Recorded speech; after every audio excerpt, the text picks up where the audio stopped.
Алар хоккей формасы һәм кәшәкәләрен бүген бер көнгә булса да онытып тора. Чемпионнар Кремльгә бүләкләнү тантанасына җыелды.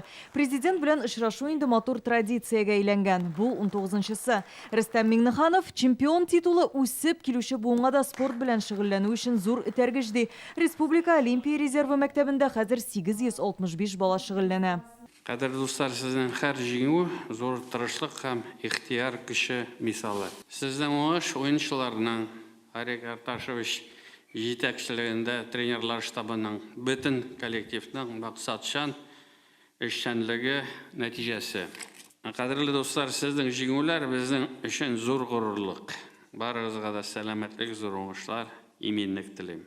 Динамо Акбарс хоккейчылары соңгы тур башланганчы ук үзләренә чемпион титулын яулады. Көндәшләре Азов командасы белән үткәрелгән матчта 8-1 исәбе белән җиңеп алтын медальгә ия булалар. Я хочу чуточку похвастаться. Республика җитәкчелегеннән килгән җиңүгә омтылыш уенчыларда да чагылыш таба.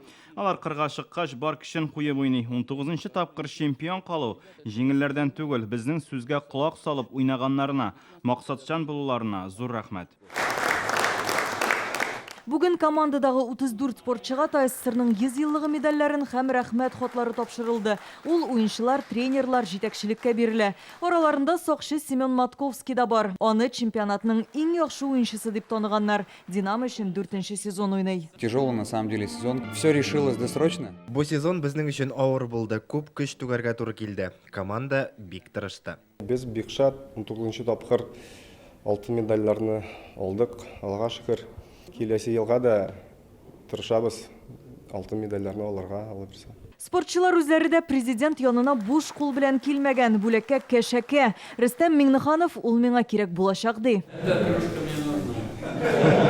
Киләсе матчны Динамо Акбарс Евролига кысаларында 2 октябрьдә Бельгиядә уздырачак. Казанлыларга Кёльн командасы белән очрашырга туры киләчәк.